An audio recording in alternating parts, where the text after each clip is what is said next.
गरजा रायगड 7 संवाद या वृत्तवाहिनीत आपलं स्वागत आहे। तर चला पाहूया आजच्या घडामोडी। जिते आणि बेलवडे येथे 300 फूट जलबोगद्या संदर्भात खासदारांच्या अध्यक्षतेखाली बैठक संपन्न। मुंगोशी ग्रामस्थ आक्रोश, केमिकल युक्त पाणी बंद करा। पेण तालुक्यातील हेटवणे धरणाचे पाणी नवी मुंबईला अतिवेगाने जाण्यासाठी सिडकोद्वारे जिते आणि बेलवडे येथे जलबोगद्याचे काम मेगा इंजिनियर कंपनीला दिले असून याद्वारे येथे 300 फूट खोदकामाची निर्मिती केली जात असल्याने मुंगोशी बेलवडे गावाला अनेक आरोग्याच्या समस्या निर्माण झाल्या असून कंपनी मार्फत केमिकल युक्त पाणी नदीमध्ये सोडण्यात येत असल्याचे नागरिक जाब विचारायला गेले असता ठेकेदाराच्या गावगुंडांनी महिलांना धक्काबुक्की केल्याचा प्रकार समोर येताच खासदार धैर्यशील पाटील यांनी ठेकेदाराची मुजोरी मोडत काढण्यासाठी तातडीने प्रांत कार्यालयात बैठकीचे आयोजन करण्याची तंबी प्रांत अधिकारी प्रवीण पवार यांना दिली होती। त्या अनुषंगाने आज प्रांत कार्यालयात बैठक संपन्न झाली। यामध्ये अधिकारी वर्गाची झाडाझडती खासदार धैर्यशील पाटील यांनी घेतली आणि कोणतीच मुजोरी स्थानिक खपवून घेणार नाहीत अशी तंबी दिली। यावेळी खासदार धैर्यशील पाटील यांनी आरेरावी करणाऱ्या कर्मचाऱ्यांना तातडीने काढण्याची तंबी दिली। तसेच पाण्याचे नमुने ग्रामस्थांच्या समोर तपासण्यासाठी लॅब मध्ये देण्यास सांगितले। तसेच गावाला पाणी पुरवठा करण्यासाठी गावातील तरुणांची नेमणूक करून पाणी पुरवठा करण्याचे देखील सांगितले। त्याचप्रमाणे स्थानिकांना विचारात घेतल्याशिवाय कोणतीच गोष्ट येथे करू नये। स्थानिकांचे आरोग्य विचारात घेणे गरजेचे आहे। महत्वाची बाब म्हणजे महिलांना धक्काबुक्की होऊनही मेगा इंजिनियरचे अधिकारी वर्ग नाकावर माशी बसून देत नव्हते। त्यावेळेला मात्र बेलवडे येथील महिला आक्रमक झाल्या आणि त्यांनी आणलेल्या पाण्याच्या बॉटल, गंधकयुक्त दगड दाखवले। तसेच झालेल्या मारामारीची क्लिप दाखवली। त्यावेळेला मात्र अधिकारी वर्गाची बोलती बंद झाली। यामध्ये DGM mega इंजिनियरचे Vinayak वत्स्य, P Arun, manager Sachin डाबी आदींचा समावेश होता। यावेळी बैठक संपन्न झाल्यानंतर मॅनेजर सचिन डाबी हा प्रसार माध्यमांच्या प्रतिनिधींना आपले नाव बातमीमध्ये टाकू नये यासाठी विनवण्या करत होता। कारण जे काही होत आहे ते मॅनेजरच्या इशाऱ्यानेच होत आहे असे मत मुंगोशी ग्रामस्थांचे आहे। उपनिरीक्षक विक्रम नवरखेडे यांनी सदर प्रकरणाची चौकशी करून यातील आरोपींना अटक करण्याचे देखील सांगितले। यावेळी सिडकोचे अधिकारी राजेंद्र पोतदार यांनी गरजा रायगड 7 संवादशी बोलताना सांगितले की खासदार साहेबांबरोबर आता जी मीटिंग झाली, एसडीओ ऑफिस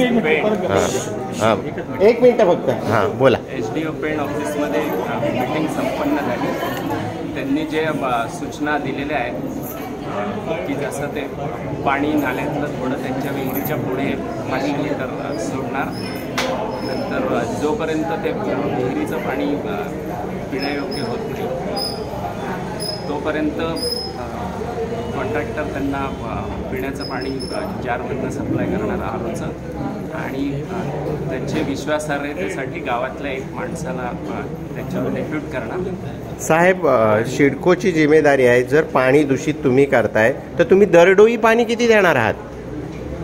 नियम आहे ना शासन। पिण्याचं पाणी देणार आपण दरडोई 135 जे आहे ते टोटल पाण्याची वापरण्याच्या पाण्याची सुद्धा। पण तुम्ही वापराचं पण पाणी दूषित करताय ना? नाही, वापराचं पाणी आम्ही इकडे सुद्धा रिसायकल करून वापरतो। आता आमचं हे नाहीये, म्हणजे नैनामध्ये सुद्धा आम्ही जे केलेलं आहे 135 मधलं पिण्यायोग्य फक्त। पिण्यायोग्य पाणी किती शासनाने सांगितलंय द्यायला पाहिजे? पिण्यायोग्य पर माणशी 10 लिटर वगैरे पास होतं, तर आपण एक कॅन माणशी 2-2 कॅन, आता ते 140 कॅन सप्लाय करताय गावाला। टू मच आहे असं तुमचं मत आहे? टू मच आहे? टू मच नाही आहे, त्यांच्या मागणीनुसार त्याच्यात वाढ वगैरे करता येईल। आताची जी मीटिंग झाली त्या संदर्भात आता तुम्ही आरेचं पाणी देणार आहात का गावाला?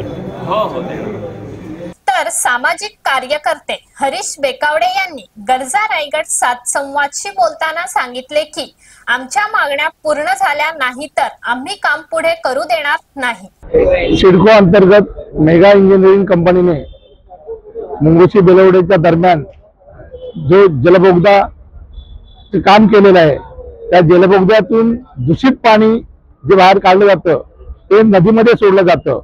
ते नदीचं पाणी आमच्या नळपाटी पाणी योजनेच्या विहिरीत जाऊन दूषित पाणी संपूर्ण मुंगोशी गावाला गेल्याने साथीचे आजार झालेले आहेत. अनेक कुटुंबातील जे महिला मुलं हे आजारी पडत आहेत.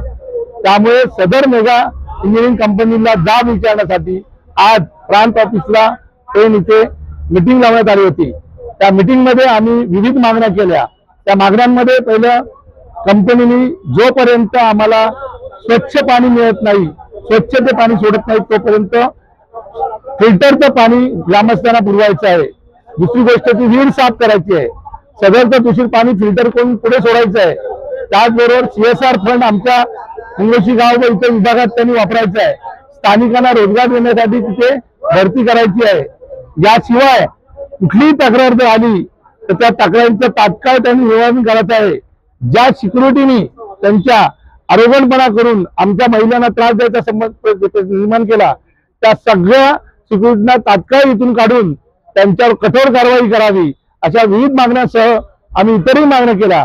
प्रामुख्याने भविष्यात सिडकोच्या ही जी पाईपलाईन आहे, जी अंडरग्राऊंड जाणारी पाईपलाईन आहे, याच्यातनं आम्हाला भविष्यात कायमस्वरूपी पाणी पुरवठा व्हावा.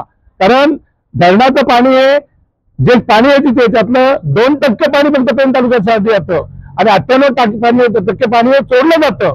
मग खरेगाव पट्ट्यात सुद्धा 30 वर्ष पाणी नाहीये आणि आमच्या भागातून जाणारी लाईन आहे. त्यासाठी आम्ही हक्काने, आमचा हक्क आहे, भविष्यात आम्हाला त्यांनी ताप देऊन सदर तिथल्या आजूबाजूच्या सगळ्या गावांना कायमचा पाणी पुरवठा होईल अशी सिडकोनी व्यवस्था करावी, ही सुद्धा शेतकरी अधिकाऱ्यांकडे मागणी केली. जर का याबाबत त्यांनी दिरंगाई केली किंवा जर आम्हाला आमच्या मागण्या पूर्ण केल्या नाही तर वेळ पडली तर माझ्यासारखा जेलबोगद्यात तो मित्राला कमी करणार नाही, हा शेवटचा इशारा मी देतो. तर अशाच अनेक ताज्या घडामोडी पाहण्यासाठी गरजा रायगड 7 संवाद या वृत्तवाहिनीला सबस्क्राईब करून बेल आयकॉन वरती क्लिक करा. धन्यवाद.